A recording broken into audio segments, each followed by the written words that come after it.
right back here behind the ignition cylinder, you're gonna find, I already got one of them unplugged, your main ignition connector here, and the other one is this little guy.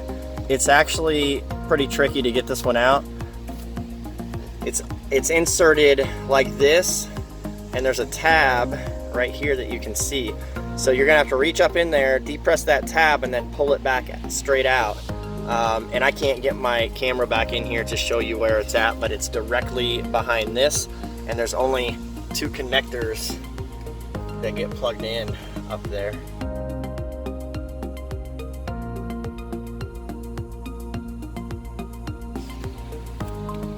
So just grab our harness now. You're gonna find the mating connectors to the OEM ones. So obviously our male connector will insert into the factory.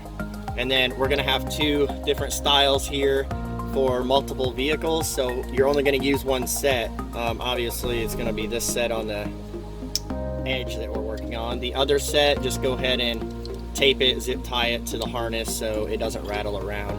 And now you'll take the mating connectors, plug them back in up behind the cylinder where you unplugged the factory ones from, and you're gonna route the harness over, if you guys can see this, over to like this general area, because we're gonna mount it back here behind this brace right here. And now the only other connector that we have to deal with is the OBD2 here. Ours comes like this. It's not gonna mount back into the factory location. Ford uses like 6 different mounting styles. So what we found is it's easiest just to go ahead and plug our T-harness in, route this pigtail that goes into the module back up behind the metal brace and over to where our module is going to be located. And then you can take ours and zip tie it to the bracket. There's a little hole in here. You can zip tie it right to it, and it'll look factory just right back in there into the OEM location. All right guys, so we got both harnesses over here. One is the OBD2, the rest is the ignition cylinder. So we're gonna go ahead and plug everything into the module now. So grab the OBD2, it goes in the back, little 5-pin white connector here. Go ahead and grab the red one. It's also, I think it's 6 pins. It goes right next to it. And then we're gonna move to the front, and you have the larger white connector. This is a 20-pin, so it goes right on in here. Okay, so the last one we're gonna do is a 4-pin black connector that goes in here. There's only one that fits in it. The other black connector here does not fit. This would be like for a long-range remote kit or cell phone module adapters.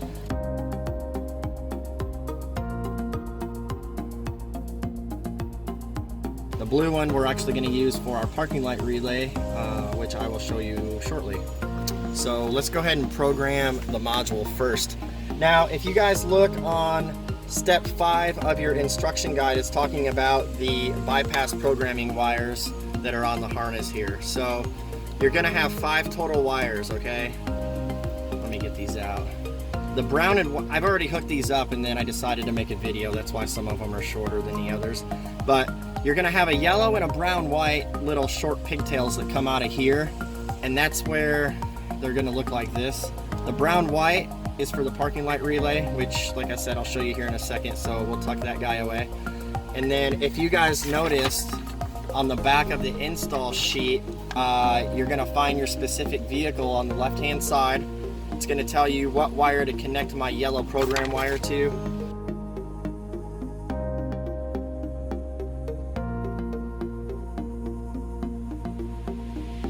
Which is going to be the one that does not have a label on it. This one's short. There's 2 yellow wires, okay? One's going to say ignition. The other one's not going to have a label on it. The one that does not have the label on it is your program wire, and you're going to select either the purple yellow, the orange white, or the yellow that has ignition on it to connect to it. So this particular vehicle, we're working on a 2011 Edge, is program method A, and it shows clearly that we hook it to the purple yellow, and then it's got an asterisk, so if it does not program or you experience issues, we'll go ahead and switch it to the second. So I'm going to go ahead and connect the yellow program wire to the purple yellow. You should have a couple butt connectors in your kit, so strip back the yellow program wire, put the butt connector on here, strip it down, and And then we have, like I said, it listed the purple yellow. So you're gonna take that, strip it, twist it.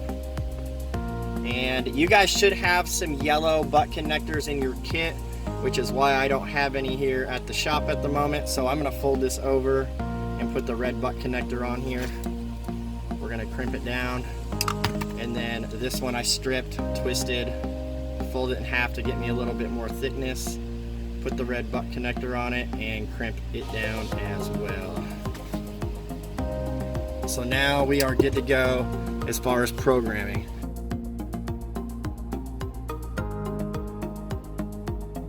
Now, program method A for this particular vehicle right here. You guys will have an A, B, and C. And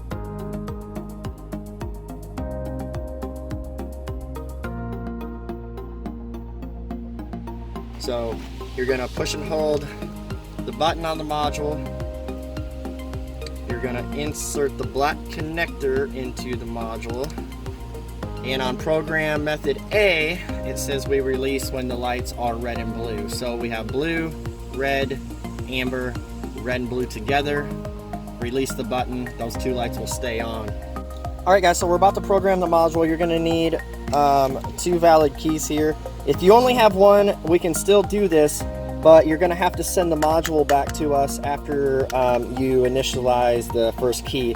If you only have one key, please let us know ahead of time so we can send you the appropriate instructions.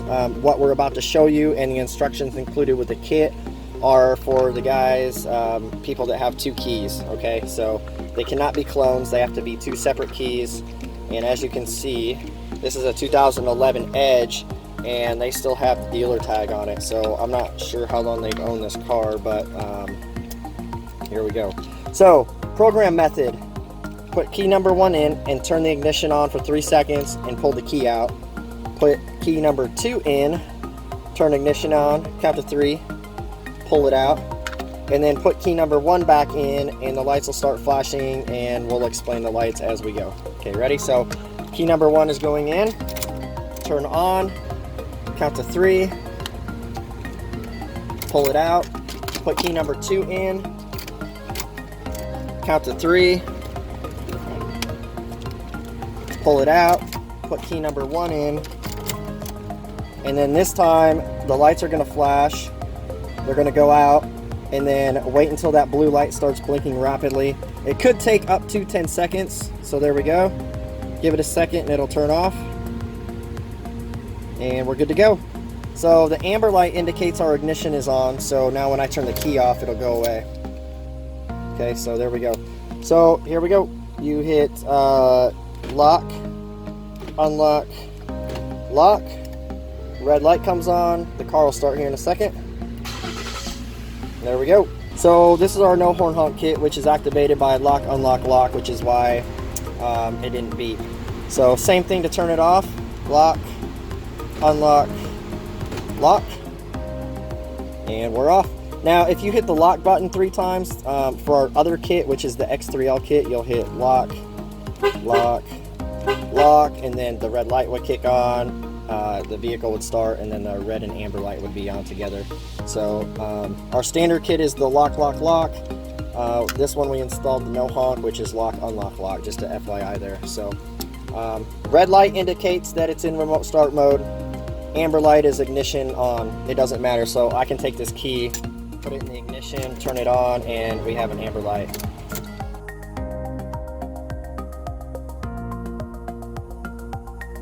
We're going to go ahead and put the parking light relay in now. In the kit, you're going to have a relay, which I haven't put in here yet. You're going to have the socket, you're going to have the power adapter, and then you're going to have the activation wire. The 2 long white wires, some vehicles require the parking light attachment to be done in the passenger kick panel, which is why they're so long. This particular vehicle, they're actually right back in here, so I will cut one of these off and shorten it up. So again, if you guys look on the back of the diagram over on the middle section here, so first section is bypass wire, second section is our parking light, and then the right side are your lock and unlock wires. You do not need to hook these up unless you are using our phone module or long range remote kits. and then you will have to have the analog lock and unlock wire hooked up. So again, 11 edge, which is, you can look at it on your guide, but it says BCM above driver kick panel. It's a yellow-blue wire. It's only listing one wire, which means I only need to attach it to the one wire. If you look further down, like some of the Escape, C-Max, Focus, they list 2 wires here, and those are on the passenger side, so you'll have to attach both white wires. So moving on to the connection. The brown white wire is going to get connected to the brown white wire on our harness here. So use the same butt connecting method as you used for the bypass wire. So connect these 2 together. The white 4-pin connector is going to go into the blue, so it just pops right in here. It's going to lock in, connect the brown and whites, and now all we have to do is connect the white wire in the car and you're good to go. So I just strip this back. I'm going to fold it over. I'm going to put the spade connector on it, and then we will crimp her down and we'll be good to go here in a second. If your car calls for 2 parking light wires, you're going to have to double time this. So you'll have 2 wires, same thing. The reason that there's 2 wires is because we need to isolate those 2 parking light wires in your vehicle. If you just tie 1 wire to them, you're going to have some issues with the electrical system. So please follow the instructions that are included with the kit, and don't follow what your brother's cousin's uncle's sister told you to do, because you're gonna end up in a shitstorm. All right, so we're gonna go hunt for the parking light wire now. As you guys know from my guide, it said that it was yellow-blue above the driver's kick panel in the BCM. So here's the kick panel, obviously. So we're gonna go up above it, and it's this big old box right here. I've already pulled the wire out, and it's this connector right here, this gray one, and then there's our yellow blue wire, if you can see that. One thing to know is make sure that when you route this stuff that it's not going to get hung up on the emergency brake or hood release or any other moving parts down here. And then that's it. That's the only wire that you need to connect in the vehicle. Everything else is 100% plug and play. This parking light wire is optional and not required by any means. All right, so everything is hooked up. We are programmed, and now the only thing we need to do is just tidy everything up. I actually went ahead and cut those other 2 long wires. In this case, it was the orange and yellow. I'm just gonna go ahead, put a piece of tape around it to insulate it from anything shorting out, and then go ahead and take the provided zip ties, zip tie everything up nice and neat.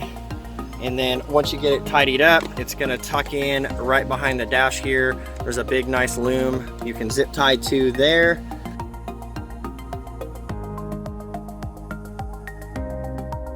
All right guys, so we got the 2011 Edge done, and we actually used our no honk kit. So as you can see from my key tag, it says lock, unlock, lock to start it, and lock, unlock, lock to stop it. So here we go.